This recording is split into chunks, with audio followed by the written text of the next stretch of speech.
यदि आप अपने घर की सफाई कर रहे हो तो क्या इससे आपके पड़ोसी को कोई तकलीफ होनी चाहिए? या फिर सवाल को पलट दीजिए, अगर आपका पड़ोसी अपने घर की सफाई कर रहा हो तो क्या इससे आपको कोई तकलीफ होनी चाहिए? दोनों ही सूरतों में जवाब होगा नहीं, बिल्कुल नहीं। लेकिन कांग्रेस और भारतीय जनता पार्टी का रिश्ता बड़ा अलग सा है। राहुल गांधी ने सफाई का एक प्लान, एक खाका लगभग अब तैयार कर लिया है। वैसे भी कांग्रेस ने संगठन सृजन अभियान की शुरुआत कर ही दी थी, लेकिन इस सफाई प्लान से प्रधानमंत्री नरेंद्र मोदी हो या फिर कि स्वयंभू चाणक्य अमित शाह, दोनों दहशत में हैं। केसी वेणुगोपाल के भी पसीने छूट रहे हैं, क्योंकि महीना तक मुकर्रर हो गया है कि कब उन्हें घर बिठाना है या फिर कि उनके घर वापस भेजना है। और इसके साथ ही साथ तैयारी इस बात की भी हो चली है कांग्रेस के भीतर कि सफाई जो होगी वो किस पैमाने पे होगी, वो लिस्ट कौन सी है जिनकी सफाई होगी, किनको घर बैठाया जाएगा, और वो लिस्ट कौन सी है जिनको नए काम सौंपे जाएंगे। नमस्कार, मैं स्वप्निल और आप मुद्दा देख रहे हैं। दोस्तों, आगे बढ़ें उससे पहले वही छोटी सी अपील। मुद्दा इन दिनों एक गंभीर आर्थिक संकट से जूझ रहा है। एक तरफ हमारे मेन बैंक अकाउंट बीते कई महीनों से फ्रीज चल रहे हैं, तो दूसरी तरफ हमारे 2.5 साल पुराने चैनल को हमसे लंबे समय तक छीन कर रखा गया था। ऐसे में डे टू डे ऑपरेशंस में मुद्दा को कुछ मुश्किलों का सामना करना पड़ता है। लिहाजा आपसे गुजारिश है, यदि आप चाहें तो स्क्रीन पर दिख रहे क्यूआर कोड या फिर के नीचे दिख रहे यूपीआई नंबर के जरिए मुद्दा की छोटी छोटी मदद जरूर कीजिएगा। अब आगे बढ़ते हैं और सबसे पहले तो हाल फिलहाल की एक घटना से शुरुआत करते हैं। राहुल गांधी ने कभी नहीं कहा कि वो कोई महामानव है। राहुल गांधी खुद को विश्वगुरु भी नहीं कहते। राहुल गांधी खैर खुद को चौकीदार भी तो नहीं कहते। लेकिन राहुल गांधी कहीं भी जाएं, एक सामान्य नागरिक हैं वो, एक सामान्य इंसान हैं वो, एक सामान्य मानव हैं वो, तो उनको भी रिलैक्स होने की जरूरत पड़ती है। हमें भी पड़ती है। हम भी छुट्टियां लेते हैं। हम भी अपने निजी कार्यवश कभी ना कभी कहीं ना कहीं जाते ही हैं और दिमाग को रिलैक्स करने के लिए तो जरूर जाते हैं। राहुल गांधी इन दिनों वियतनाम के दौरे पर हैं और वियतनाम के दौरे से पहले वो रणथंभौर गए थे। लेकिन इससे भारतीय जनता पार्टी के पेट में काफी दर्द हो गया कि नए साल पर राहुल गांधी आखिरकार देश से बाहर घूमने क्यों चले गए, छुट्टियां मनाने क्यों चले गए। यह राहुल गांधी का निजी दौरा है, इसका राजनीति से कोई लेना देना नहीं है। उसके बाद भी तकलीफ, लेकिन यह तकलीफ राहुल गांधी के वियतनाम जाने से नहीं है। यह तकलीफ राहुल गांधी के या फिर के प्रियंका गांधी के या फिर की गांधी फैमिली के रणथंभौर जाकर एक निजी सम्मेलन से भी नहीं है, बल्कि यह तकलीफ तो इसलिए है क्योंकि कांग्रेस के भीतर से कुछ खबरें भारतीय जनता पार्टी के हाथ लग चुकी हैं। अब आप ये सोच रहे होंगे कि मैं इतने दावे के साथ ये सारी बातें कैसे कह रहा हूं। अभी अभी 31 दिसंबर और 1 जनवरी की तारीख बीती है और जो लोग लुटियंस मीडिया को बेहतर तरीके से जानते हैं उन्हें पता होगा कि यह दौर पार्टियों का दौर होता है, दीपावली और दीपावली के बाद फिर ये। और ऐसे में तमाम जगहों पे तमाम पार्टियां होती हैं। ऐसी ही एक पार्टी का हिस्सा मुझे भी बनना पड़ा, क्योंकि किसी जमाने में मैं भी लुटियंस मीडिया का ही हिस्सा हुआ करता था।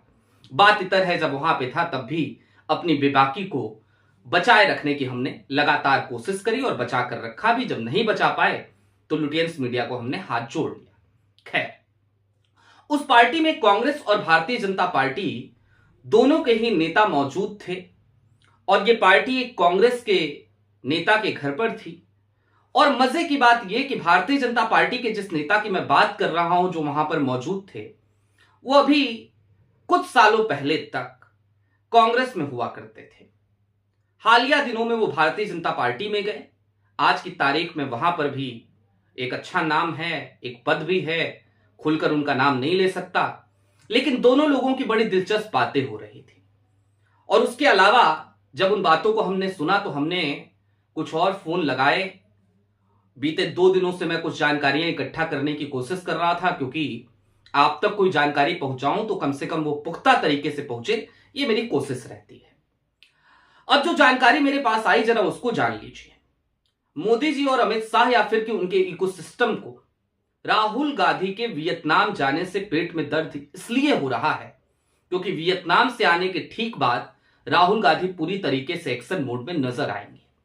2026 का साल कांग्रेस के लिए बेहद ही महत्वपूर्ण साल हो चला है और इसमें इस संगठन की तमाम चूल्हे कसनी है। लेकिन शुरुआत जरा वेणुगोपाल साहब से ही करते हैं। अप्रैल और मई का महीना होगा और ये अप्रैल और मई का महीना दो राज्यों के लिए बेहद खास है। एक तो असम के लिए और दूसरा निश्चित तौर पर केरल चुनाव, केरल विधानसभा चुनाव। दोनों ही जगहों पर लगभग एक ही समय पर विधानसभा के चुनाव होने हैं। असम की बागडोर है तरुण गोगोई के बेटी, असम के कांग्रेस के प्रदेश अध्यक्ष और लोकसभा में उपनेता गौरव गोगोई के कंधों पर। अब बात करते हैं केरल की।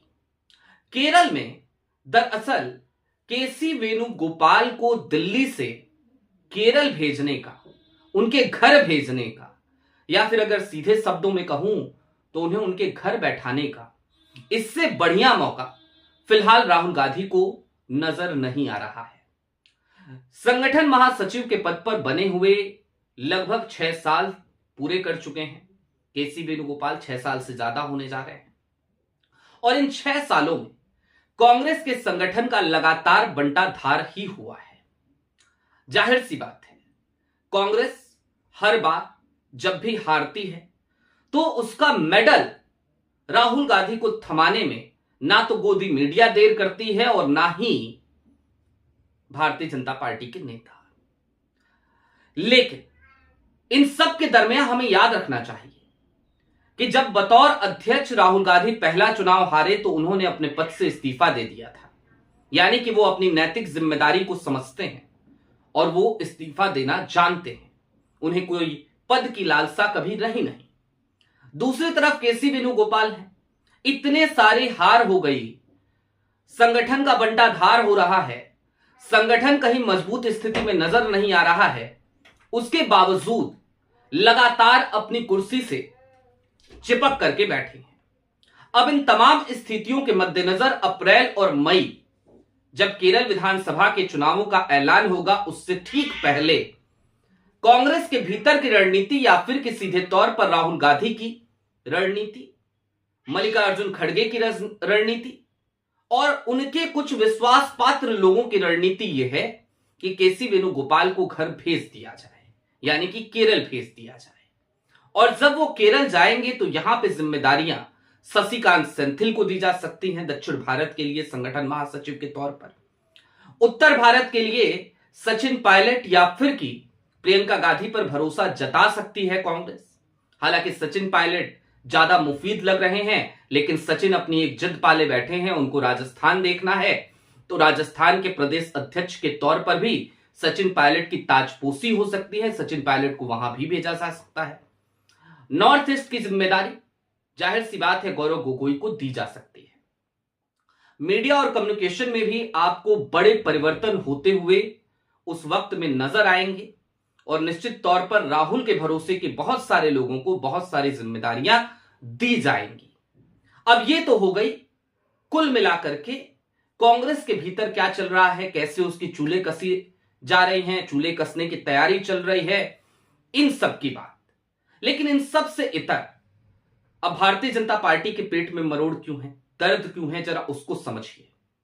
राहुल गांधी कहीं पर भी किसी के साथ भी बैठे, कुछ भी बातचीत करे, कोई भी रणनीति बनाए, राहुल गांधी की रणनीति, राहुल गांधी उसे अमली जामा पहनाने की शुरुआत करें, पहला कदम उठाएं, उससे पहले राहुल के टेबल से उठकर भारतीय जनता पार्टी तक पहुंच जाती है।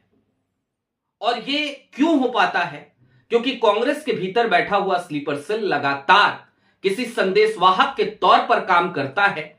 वो भारतीय जनता पार्टी के लिए काम कर रहा होता है, बैठा भले कांग्रेस में होता है। ऐसे ही स्लीपर सेल से निजात पाने की कोशिश है राहुल गांधी की। जनवरी के महीने में यह सफाई अभियान शुरू होगा और फरवरी तक इस सफाई अभियान में आपको बड़े बड़े पेड़, बड़े बड़े दरख्त कांग्रेस के कटते हुए नजर आएंगे। और जाहिर सी बात है, जब ये तमाम बड़े पेड़ गिरेंगे, जब ये तमाम बड़े दरख्त कटेंगे, तो इनके साथ साथ इनके चंटू बंटू, इनके तमाम चेले चपाटे, वो भी कांग्रेस में हाशिए पर डाले जाएंगे। कांग्रेस किसी को पार्टी से बेदखल करने या निकालने में बहुत ज्यादा भरोसा नहीं रखती है जब तक कि सीमाएं ना लांघ दी जाए। एक एग्जाम्पल दे देता हूं, जैसे कि मोहम्मद मुकीम उड़ीसा के पूर्व विधायक मोहम्मद मुकीम ने एक चिट्ठी लिखी और अभी भी लगातार बयानबाजी कर रहे हैं। हालांकि कांग्रेस ने उनको सस्पेंड कर दिया है। लेकिन दूसरी तरफ भारतीय जनता पार्टी के ये जो संदेश वाहक हैं, जब ये उन तमाम बंद कमरों की मीटिंग में नहीं होंगे तो फिर ये क्या करेंगे? और जब ये बंद कमरों की मीटिंग में नहीं होंगे तो भारतीय जनता पार्टी भी इनका क्या करेगी? ये किसी काम के नहीं रहेंगे। लिहाजा भारतीय जनता पार्टी के पेट में आज की तारीख में मरोड़ इसीलिए है, दर्द इसीलिए है क्योंकि वो जानते हैं कि राहुल गांधी को यदि यूं ही परेशान करते रहना है, यदि कमजोर बना के रखना है, तो उसके लिए पहली शर्त यह है कि उनके स्लीपर सेल लगातार कांग्रेस में मजबूत स्थिति में रहें, वो लगातार कांग्रेस का बंटाधार करें, वो लगातार भारतीय जनता पार्टी को ऐसे मौके दे जिस पर Bharatiya Janata party front foot पर आकर खेल सके और जिसकी वजह से राहुल गांधी को परेशानियों का सामना करना पड़ सके। लेकिन इसकी सूची भी तैयार है, वेणुगोपाल साहब को घर भेजने की तैयारी भी दुरुस्त है और राहुल गांधी का कांग्रेस को लेकर जो सफाई प्लान है अब वो मुकम्मल होने जा रहा है। और जैसा कि मैंने आपको बताया कि मैं तारीख के साथ बताऊंगा, तो आने वाले दिनों में उन तारीखों का भी ऐलान करूंगा। आपको कुछ राहुल के एक्शन भी दिखेंगे उस दौर में। लेकिन ये जनवरी से लेकर फरवरी तक का महीना, जनवरी मिड से मकर संक्रांति के बाद से, वैसे भी सनातन संस्कृति में कहा जाता है कि कोई बढ़िया काम, कोई अच्छा काम करना हो तो मकर संक्रांति के बाद उसका मुहूर्त शुरू होता है। अभी तो खरवास चल रहा है। तो राहुल अभी वियतनाम है, न्यू ईयर की छुट्टियां मनाने गए हैं, वहां से वापस आएंगे और उसके बाद बीजेपी एजेंट्स की सफाई शुरू होगी। बीजेपी एजेंट्स में इसीलिए हड़बड़ी है और यही वजह है कि मोदी जी और अमित शाह साहब दोनों परेशान हैं। वेणुगोपाल साहब की परेशानी तो जायज है ही। आपकी क्या राय है कमेंट बॉक्स में जरूर बताइएगा। अभी के लिए दीजिए इजाजत। चलते चलते फिर वही अपील, चैनल पे नए हो तो सब्सक्राइब करते हुए जाइएगा, सक्षम हो तो छोटी छोटी मदद मुद्दा की जरूर कीजिएगा। बहुत शुक्रिया।